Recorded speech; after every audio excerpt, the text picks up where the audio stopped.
We are we are live, Tim. We're live. Are we live? Yeah, we're live. I see the red live button on the top left of our screen there. So we're live. I see we got 16 people already tuned in to watch us and drown their sorrows with us. So now it's up to 19. All right. Well, thanks for joining us, everybody. Hey, listen. Here's a little rule. Just one thing I don't want to have happen, and just set the stage. Next 24 hours, we can say whatever we want. Penn State fans, let's not yell at each other. We can yell at get out emotion, but let's not hold any grudges. Let people feel how they want to feel, and we're going to discuss everything. Trust me. We're going to talk about Drew. We're going to talk about James. We're going to talk about Ryan Barker. We're going to talk about Nolan Rucci. We're going to talk about everyone. 24 hours, we can say whatever we want within reason. Okay, no threats or stuff like that. But this is just it. This is fandom, man. I mean, this is super raw. This is, you watch that game for 4 hours. I mean, it was going on 4 hours with a 7:30-ish kick, and Penn State loses. If you did not know, Penn State did not win. They lose 27-24. Tim, what the hell are we doing? What are we doing, and how are you feeling? I don't know what we're doing, right? We're just kind of riffing it right now, but just my pure raw thoughts right now. Obviously sad, disappointed. Definitely a game that felt like it was there for the taking, and certain players, I will get into it, did not live up to their billing. Some really crapped the bed tonight, and it ultimately cost us the win and a trip to play for a national title, which, I mean, let's be real. I think Ohio State's winning the whole damn thing, but it just would have been nice though to at least get there, because who knows when this opportunity will come again. I mean, there's already talk about how they're going to see the playoffs differently starting next year.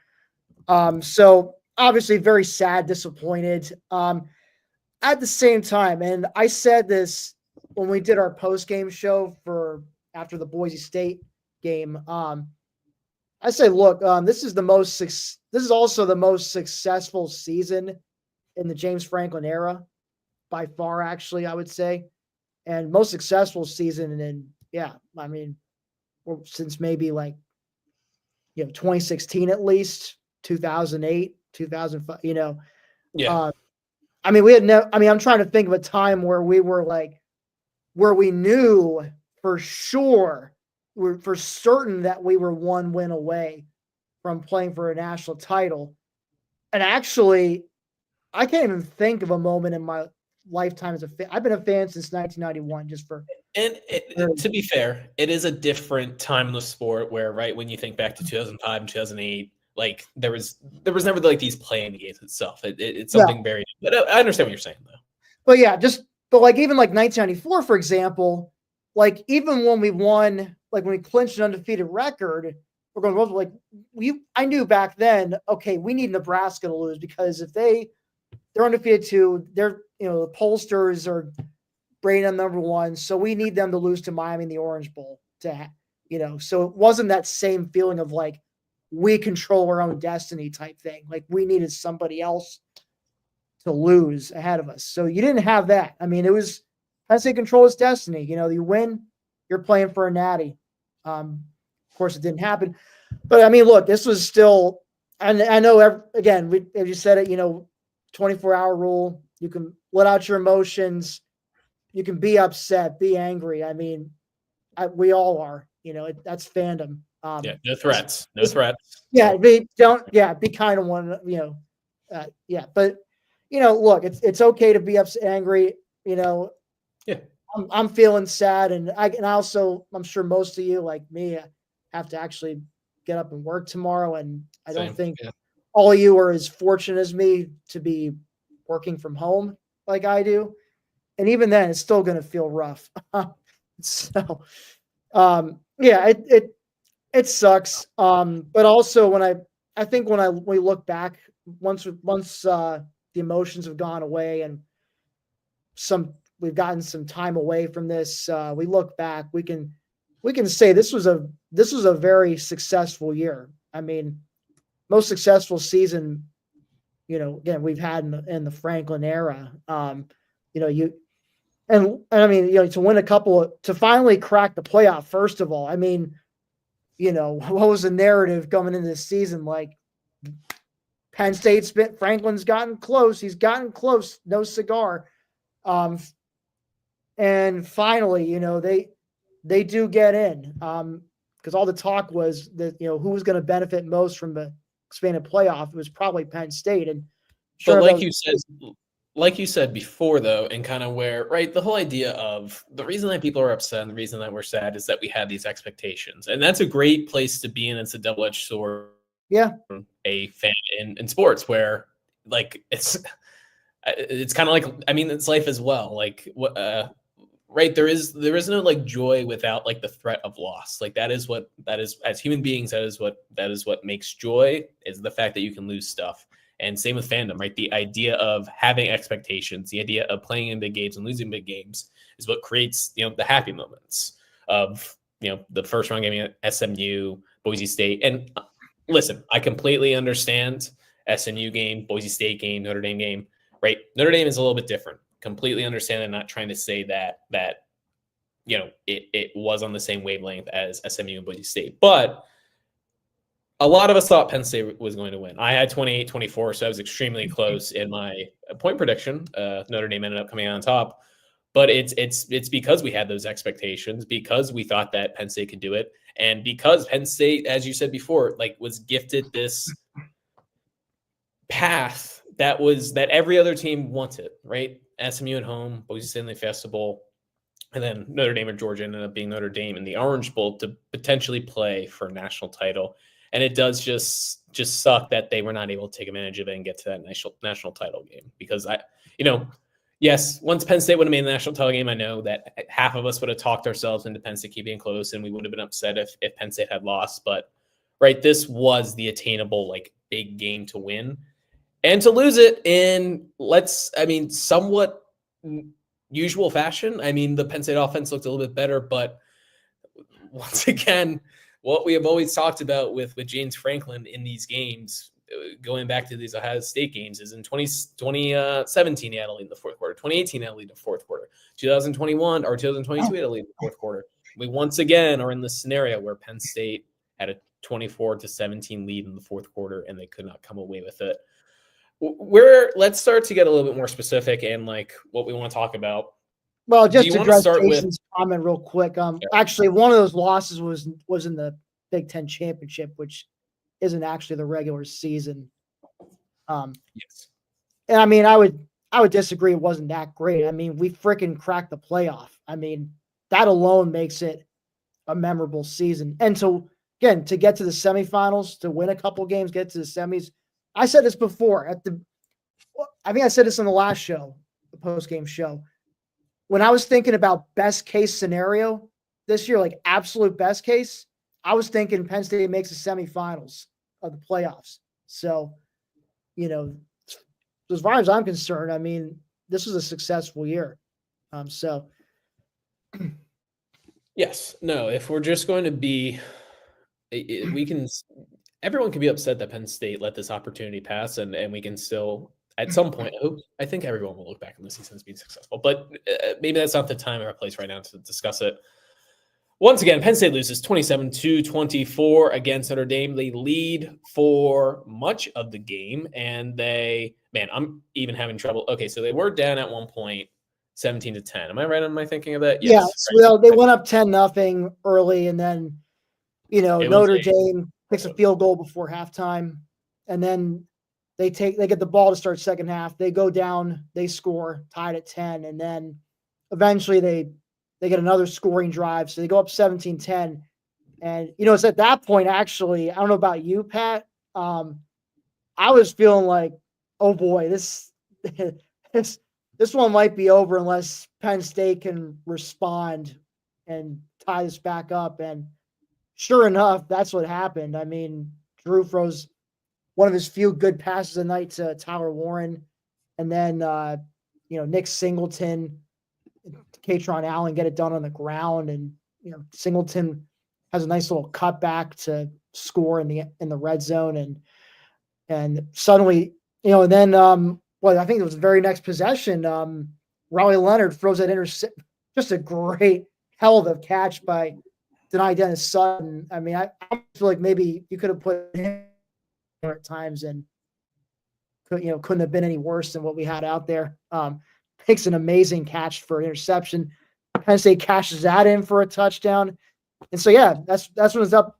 At that point, again, you go this wild swing from, we get off to, should have been up more, should have been like 14 zip. We're up 10 zip. Our defense is keeping them in check. And then they come out, hit us with 17 unanswered points. Now we're thinking, oh boy, this is slipping away from us, to then getting back the lead and thinking, all right, one more stop here, and we might be able to close this one out. But then what happens? Cam Miller has a very unfortunate slip it leads to a wide open Notre Dame receiver catching a touchdown pass. And then Penn gets the ball back. Right, let's slow down here. Let's take things point by point, just because I think everyone watching here kind of knows what happened. But I want to just get more specific and exactly kind of how we're going to piece this together. So Penn State for much of this game was in the lead, right? They lead basically. I mean, they score a touchdown or they get their field goal in the second quarter. They lead for the entire second quarter. Penn State then loses their lead. They take it back. They're up 24-17. In the fourth quarter, they're not able to come away with it. For you, Tim, what is the reason that they were not able to come away with it? If you have to, obviously it's more than just one thing, but what is like your main takeaway from tonight as far as, I don't want to say blame, but like for Penn State to take that next step? Like what is it that is holding them back, and what was the issue for them tonight as far as not being able to win? Well, the complete lack of a wide receiver and also just bad quarterback play. I mean, but what do you think? But Tim, so what do you think is like between the two of them? Because I think that's where our discussion should kind of go. Like, it's one thing for us to say, and if people want to blame Drew Aller, like I'm fine with that. But it's one thing for us to say it was bad quarterbacking and it was wide receivers not being able to get open. But don't those two like they go together in a sense? So like, what is the actual issue? Is it the quarterbacking? Are wide receivers open, or are wide receivers not getting open? Where do we go from here? Is basically in a case like tonight, I think it's both. I mean, receivers. I mean, the 0 catches were recorded by a receiver. I mean, that cannot. I mean, frankly, now I think about it, it's actually pretty amazing they made it this far without. They haven't had a reliable go-to wide receiver all season long. I mean, have guys had moments? Sure. I mean, Trey Wallace had a couple of games where he went off. I think Liam Clifford went over 100 yards against UCLA. But like in general, especially against the better defenses we faced, I mean, the wide receivers were almost non-existent in terms of catching the balls. I mean, the receiving game is Tyler Warren and Nick Singleton, basically.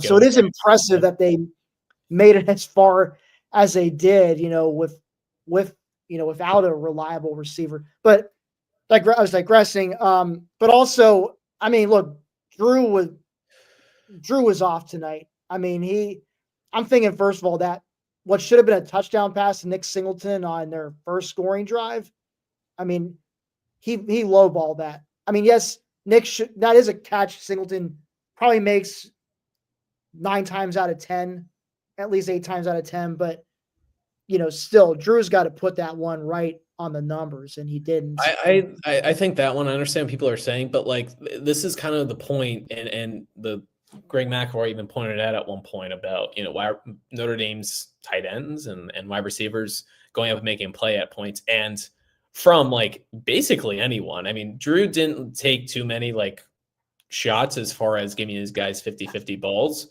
but like no, I mean, I can't, like, yes, Tyler Warren was fantastic as usual, but nobody else for Penn State, even Nick Singleton, that play right there. It's like Notre Dame catches that ball, like more likely than not, for at least what we saw tonight. Like there was a lot of discussion going into this game about who had the better, wide receiver unit. These teams are very similar, and I think for a lot of people, the main takeaway was, well, Penn State has Tyler Warren, and that's kind of the biggest difference. But I mean, Jaden Greathouse, 7 receptions for 105 yards.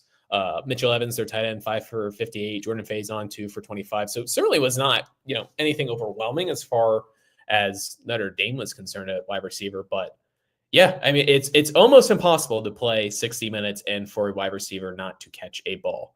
And I know I'm rambling here, but unfortunately, like I can't say that I'm that surprised though. Like I did think the wide receivers would have a little bit more success. I thought maybe we would get, an Amari Evans deep shot here or there. We didn't get any of that. But this was the issue the entire season. As I've made my jokes about, Liam Clifford and Julian Fleming getting cardio. It was just another cardio night. Shout out Julian Fleming for blocking as always. But when that's the first thing we say about a receiver, just kind of tells you where we're at. And I'm not trying to take blame away from Drew because he did not do enough. And Tim, how does he make that throw on, it was 1st and 10, 40 some seconds left. Penn State just picked up a first down. I think there was 40 seconds exactly. Throws across his body to Amari Evans. How can anyone justify that pass? How can he justify that pass? I don't know. I mean, I have to go back and look at it too because it happened like kind of quickly. But I feel like, he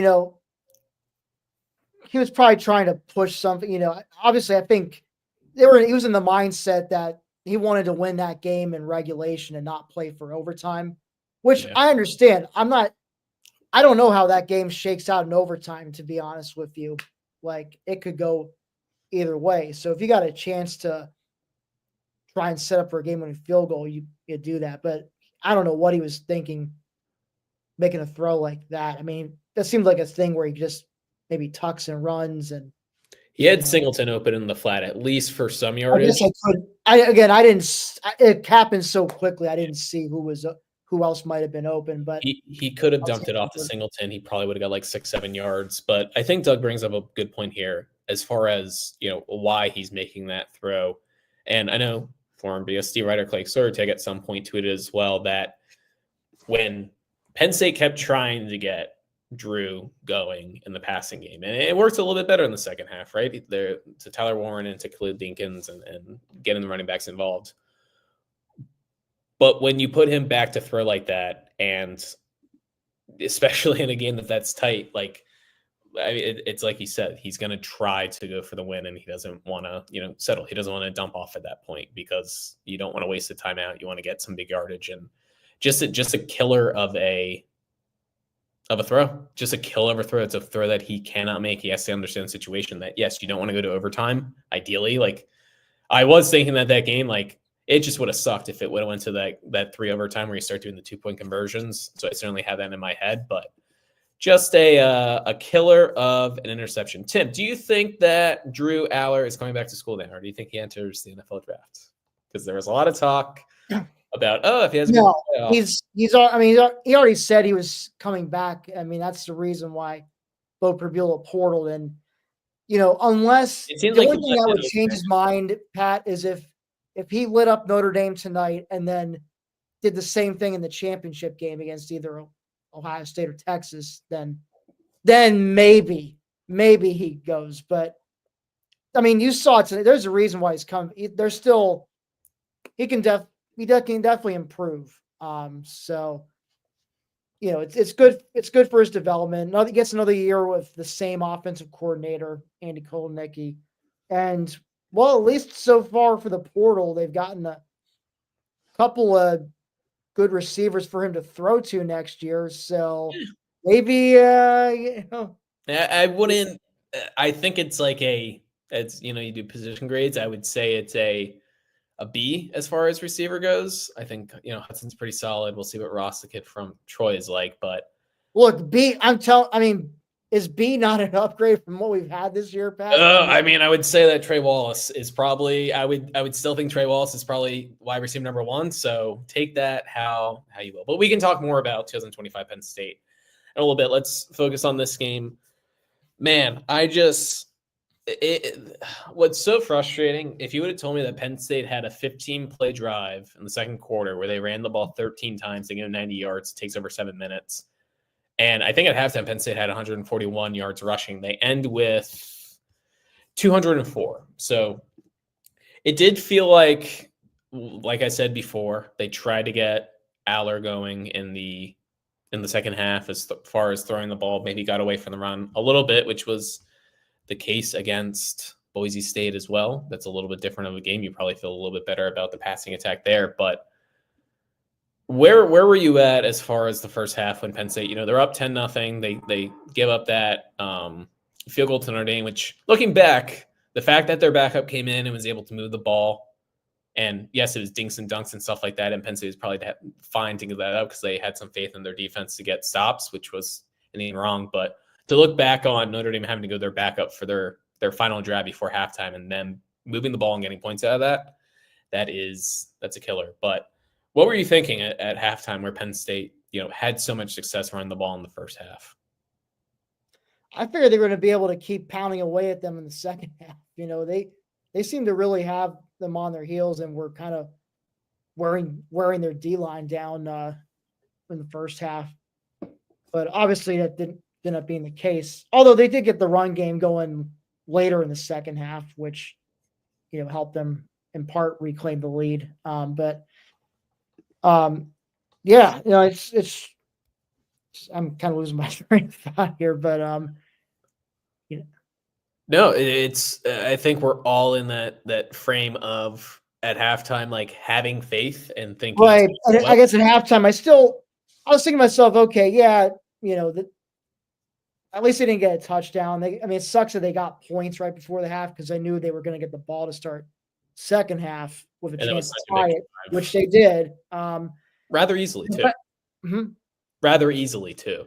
Yeah, that was kind of considered. Like they just, gashed us in the ground and then threw a nice haymaker of a pass and then gashed us some more. And then, but really, I think I will say, going back to, when Riley Leonard had to leave the game briefly and Stephen Joey came in, I have to imagine it's a tough adjustment when you go from game plan and stop a guy with Leonard's skill set, great runner,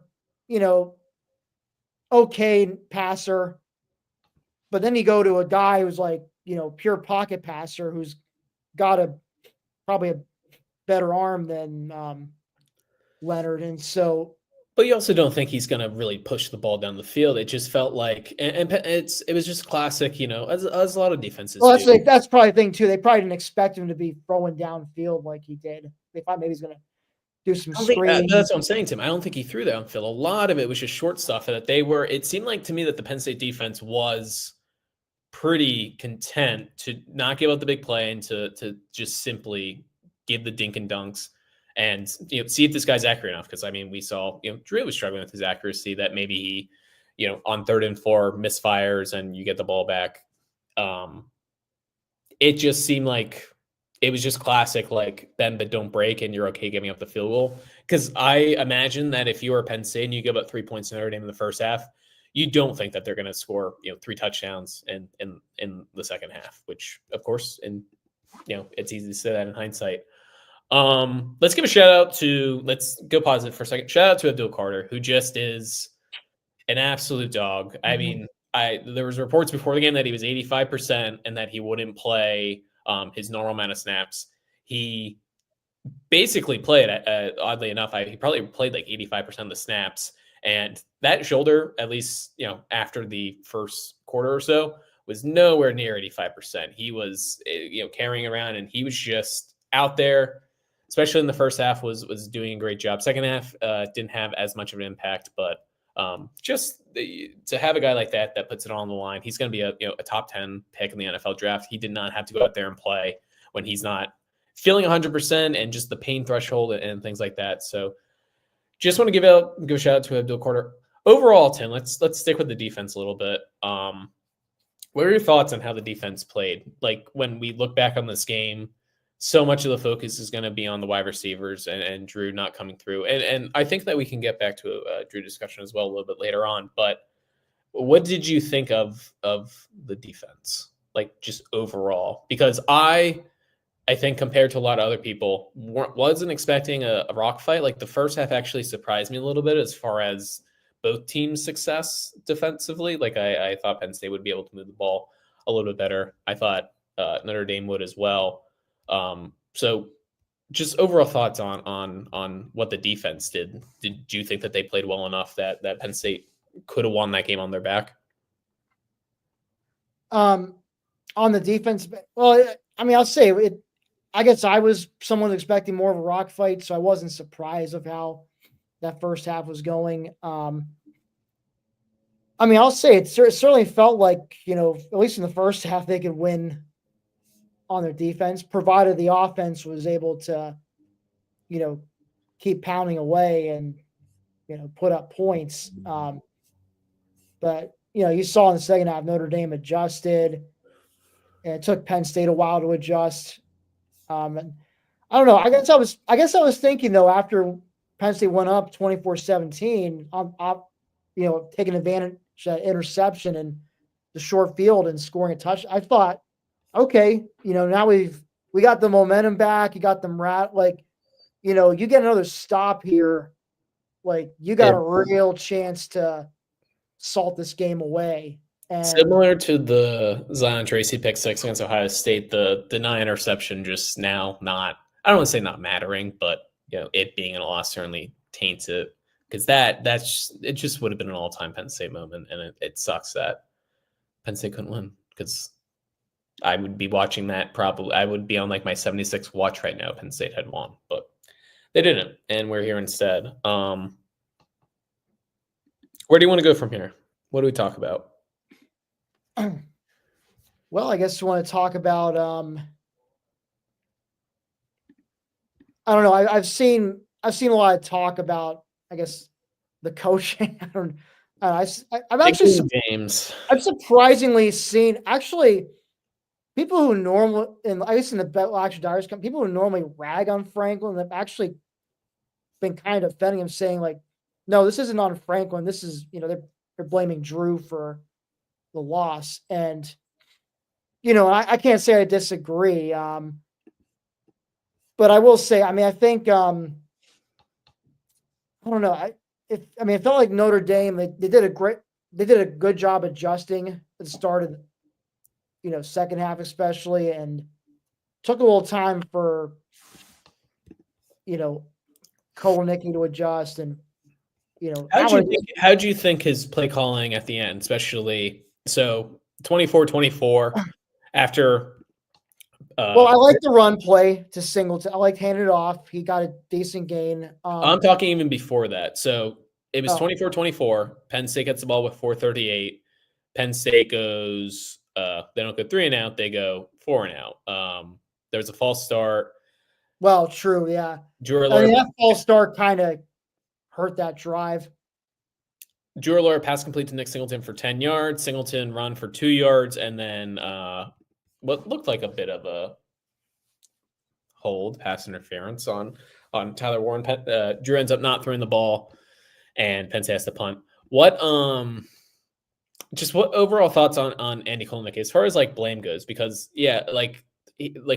I really, really don't think that James meddles with like play calling and stuff like that. No. Like I think he realizes where his. The only thing he'll do is like if he thinks like, let's say, I know there's times where like I think it was if we're gashing a team on the ground, then we start throwing and it kills the drive. He might maybe get on the head and say like, hey, let's get back to what was working. But otherwise, no, he doesn't. Obviously doesn't call the actual plays. He might just suggest, hey, let's be sure to, mix in some run or mix in whatever. Like So what did you think of Kolnicki overall, like play calling on the day? Because I think that is low key one of the bigger issues in a way. Like I need to go back and watch. Like everything is such a blur, and I don't know what I'm doing, but I just feel like that they got away from the run just a little bit in the second half that run for 140 yards in the first half, and it just seemed like that they didn't completely lean on that, and they were trying to get Drew going, which I understand, but like I would rather win an ugly game where Drew throws for 89 yards than not. But I mean, to be fair, the Notre Dame did come out and start stuffing the run more in the beginning of the second half, so they had to start. Well, because they knew they weren't, because they didn't respect the passing game at all, and so they had to start making them respect it, at least be prepared for it. So that it's understandable why they started trying to get Drew going a little more. But then, once he actually did complete a couple. I think they were able to. It kind of opened up the run game again for them. I mean, as you saw in those 2 touchdown drives they had in the second half. But I mean, maybe not his best game, but I mean, it's definitely he's probably called worse. But just again, I think lack of execution is the bigger issue than bad play calling. fair. It makes sense. And let's be honest, he is him. And yes, gonna shout it from rooftop. 0 wide receiver catches. Thank you, John. Yeah, he's certainly hamstrung with the talent at Penn State, where running back is really, really good, tight end is really, really good, and wide receiver, as who was that? John, right? John just pointed out, Yes. and we have been saying that it's just hard to call much anything, and especially even like late in the game. Like I know I keep saying it's easy in hindsight, but like I don't know, I just can't believe that Drew threw that interception and threw that ball, and that's kind of as this is all settling in for me. This is all very raw, and I'm going through all these emotions as we speak because I don't. That was that like fun for you, Tim? Like, did you have fun watching that? Because I'm only like this with really Penn State football and the Sixers. Everything else I can watch like a normal human being, but like I didn't have that much fun. Like it's one of those you're watch for 3 hours and you're nervous for 3 hours and you can't move for 3 hours. Like, is that fun? Because it wasn't for me. You know what's funny? I actually was feeling pretty calm and relaxed going this because I was thinking to myself, yeah, like you know what? I was thinking again, they've made it further than anyone else thought they would probably get. So To begin the season, but yeah, but I'm thinking like, okay, made this far. Like, look, this is going to be a rock fight. Line it up. Whatever happens. But obviously, I think it's the way they lost. Like, if Notre Dame had won by a couple touchdowns, like, okay, they were clearly the better team. You can kind of at least those I feel are less painful compared to losing a game like this. Which it seemed like you had it won or were on the cusp of winning. And then I'll tell you what, I had flashbacks to the Rose Bowl against USC in 2017. Similar ending. They blew a fourth quarter lead and they played sorely, understandably to take some shots downfield. Doesn't want to play for overtime, but maybe a bit reckless in doing so. And, they throws an interception that sets the USC up for a game-winning field goal. So it was definitely US. It was like Rose Bowl redux for me. So I can't believe the wide receivers didn't have a reception. It's just like it's so Penn State too, where you have that run of Allen Robinson to Chris Godwin to KJ Hamler to Jahan Dotson to hell, even Parker Washington and Mitchell Tinsley. And yet you get someone like Drew, and I understand people are mad at Drew and they think he sucks and whatever, but and you just don't have those type of weapons. It was the Achilles heel the entire season, and especially against physical secondaries. I think that's like the other really big takeaway from this was that Penn State the wide receivers really struggled against Ohio State because that they were handsy, because they were physical. And Notre Dame did the exact same thing. Anytime there was a contested catch, like it just was not working out. it's just so disappointing to be this close and to have this team and for them not to come through and to think if there was just one wide receiver that was a second team all Big Ten guy, that Penn State probably wins that game. And I know a lot of teams can say that, but that's just the most frustrating part for me. And I know that people want to blame Drew, and that's fine. Drew absolutely deserves a lot of grief because he throws an interception at the end. He was very lucky he didn't throw those other 2 interceptions, having those 2 interceptions taken away because of flags earlier in the game. But just damn it, man. I really want to win that game. I really want to. Penn State in the national championship just had such a good ring to it. And just to have the next 10 days to talk myself into Penn State and just feel the excitement, and we don't get it. And that's what that's what we got. I mean, that's what hurts. We got robbed of talking about a national championship game, which, I mean, again, I don't think Penn State was going to win the Natty. Like, I think Ohio State's going to beat everybody and win the whole thing and maybe do it in a blowout fashion even, because they look like a team that's possessed and playing to their potential now. So, but I digress. It would have been nice. It would have been a good feeling. I would have been debating whether to, give up all my limbs for tickets for the national championship game. I don't think I could have watched in public. Even tonight, I needed to watch this one by myself. Like I said, I did not have fun, and I'm shocked the cops weren't called on me because I was just screaming my head off anytime Penn State did well. Man, shout out the defense. I know we talked about the defense before, but I do feel like they came up with enough plays, right? Saki Wheatley interception, couple sacks. Abdul had a sack. Deny had 2 sacks. You get the Deny interception as well. Like, they get the original, what we thought was the when it was 24-24 with 50 seconds left, they get that sack to force a Notre Dame punt. Like, in college football, and I know Notre Dame's offense wasn't exactly, stellar, but to hold them to what was 24 points in regulation, like, I think Penn State offensively would have been happy with that. And it just sucks. Look at us. What are we doing? What are we doing here, Tim? It's like Lucy taking the ball away. Charlie Brown, just every year, man.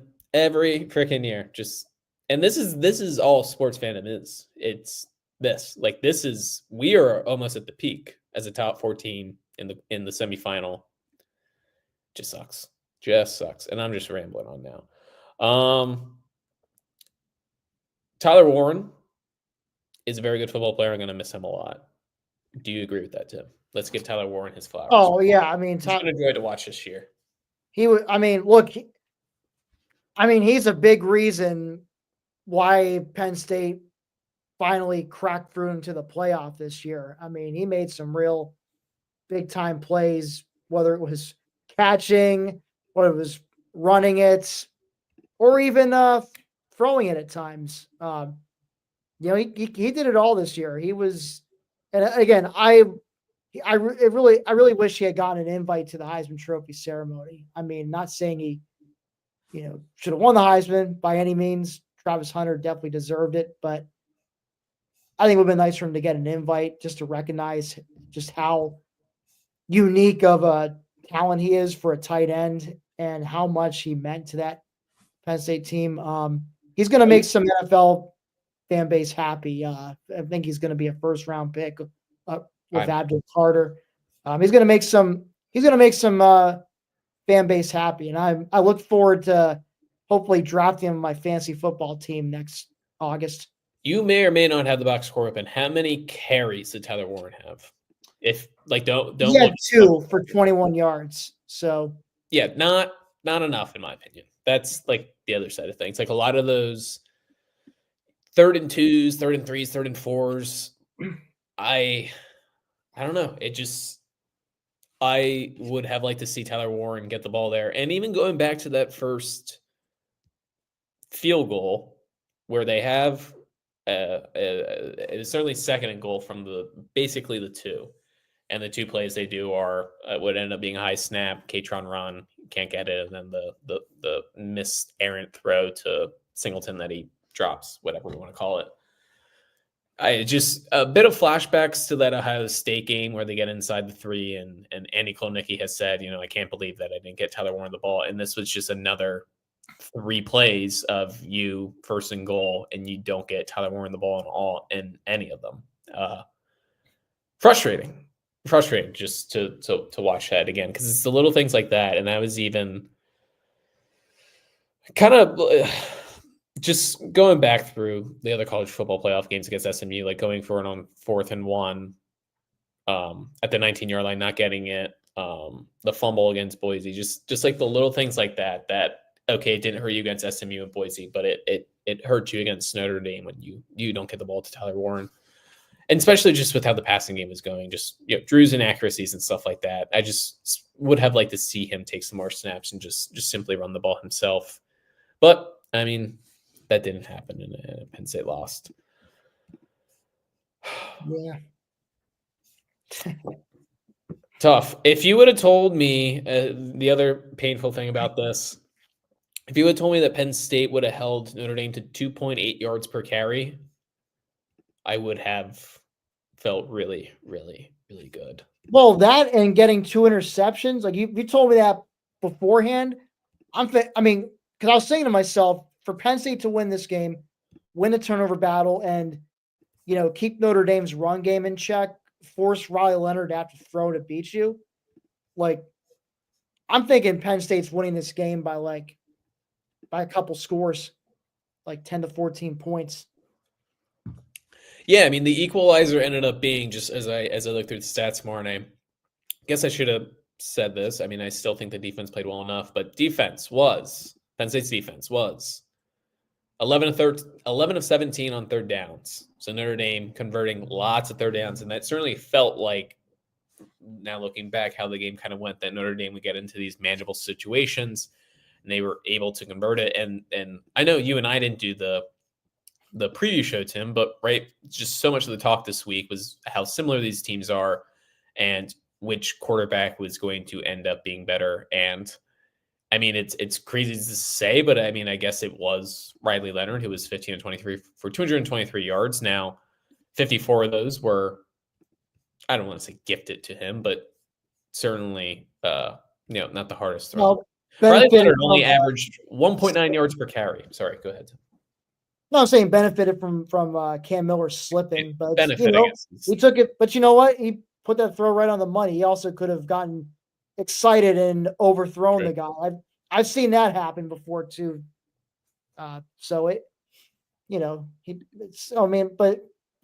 credit to Leonard. Despite a couple of interceptions and getting knocked out briefly early on in the game, he came back. Did what he needed to do to help his team win the game. And well, thanks, Willie. I'm guessing, I don't know. Sounds like I'm guessing you're a Notre Dame fan. He's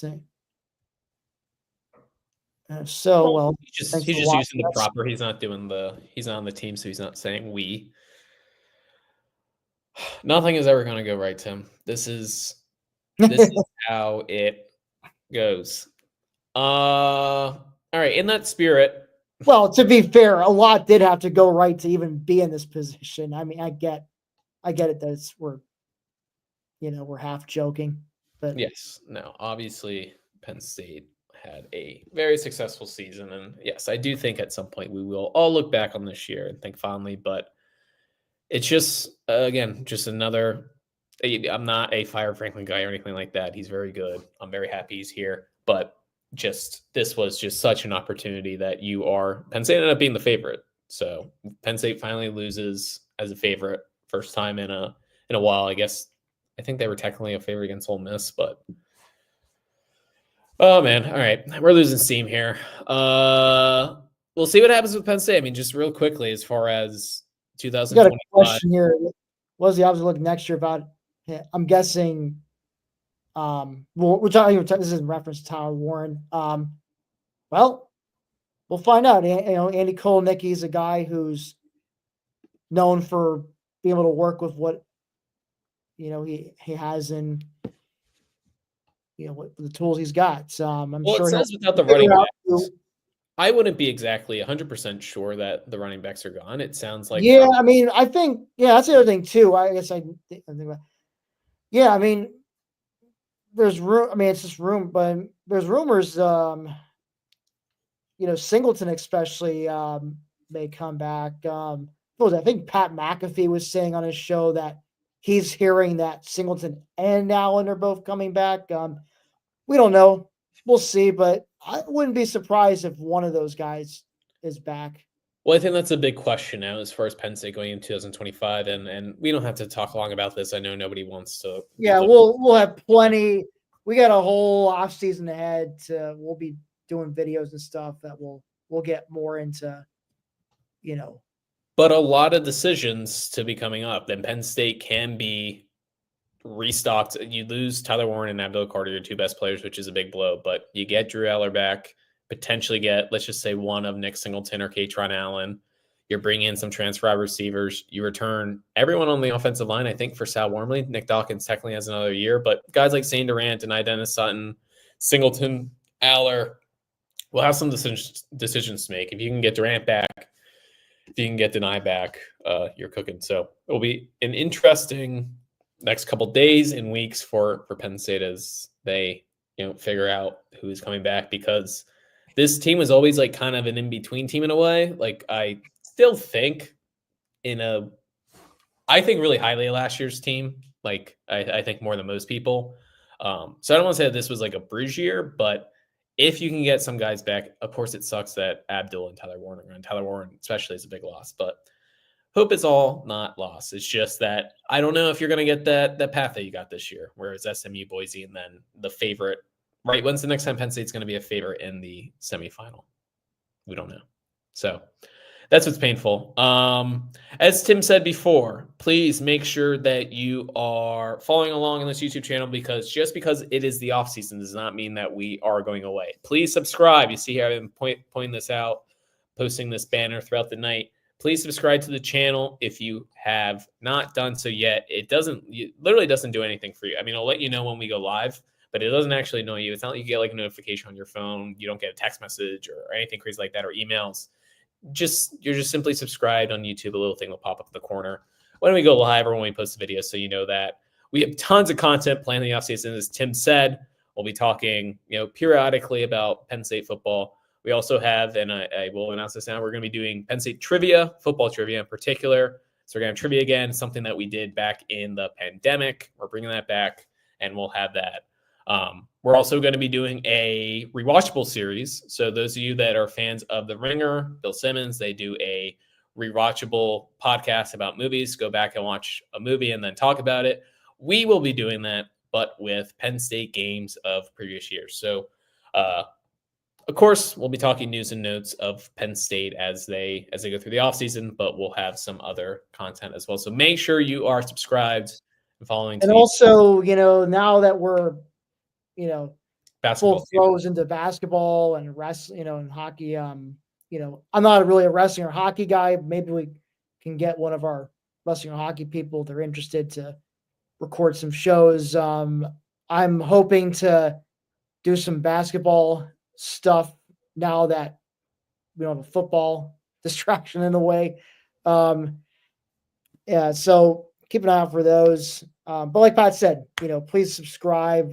We plan to have content for you throughout the off season, leading into the start of next season. Absolutely. Final thoughts. Kind of what we said or at least for me, what I said when we opened up.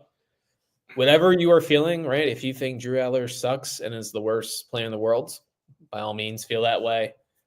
All of this is, it sucks, man. Like losing a game like this where you were so close.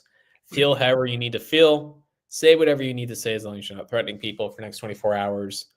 But I hope that everyone can come to the realization this was a really fun football season. I know Tim and I had a ton of fun, coming on here after games and talking about it. The USC win, the Minnesota win, just playoff right in general, just the last, however many weeks of looking forward to these games. So Tim, I imagine you feel similarly. Yeah, I mean, obviously, yeah, it was a fun look. This was a fun ride. It just painful ending to what was a fun, wild, crazy ride. You know, memorable one because they finally made the playoffs after coming painfully close in past years. And then of course you had a couple rough years sprinkled in between, but it's just I think again look once we've gotten over the initial sadness of this, we'll look back and say this was a successful season. I maintain it's the most successful one of the Franklin era. Um, just like even probably even more so in 2016 in some ways. Although again, I think that 16 teams should have been in the playoff. That's a whole other debate we can get into another time. But good season. Great season. Just shame it ended the way that it did. Yeah. No. I know I threw up before. Nothing is ever going to go right, but this is the beauty of being a Penn State fan, man. If we didn't get them this year, you know what? We'll get them next year. If we don't get them next year, we'll get them the year after that. If we don't get them the year after that, we're going to get them the year after that. I've just been thinking so much, these last couple of days of getting to the national title, and I had even let it creep in my mind of, maybe Penn State can pull off an upset against Ohio State if they play, and just like I'd be like I'm like the dog chasing the car, Tim. I don't even know what I would do if I would get to the car, and we will get to that car though. We will get to that freaking car one day, but it wasn't meant to be this year. Still a ton of fun. Shout out Penn State. Fun game-ish, sort of. I don't know. Also sucked. We're just rambling on here. Thank you guys for watching. We will be back at a later point, probably like 10 days or so. We're going to take a little bit of time off to reboot, and we'll be back with some trivia, some rewatchables. So we'll see you guys then.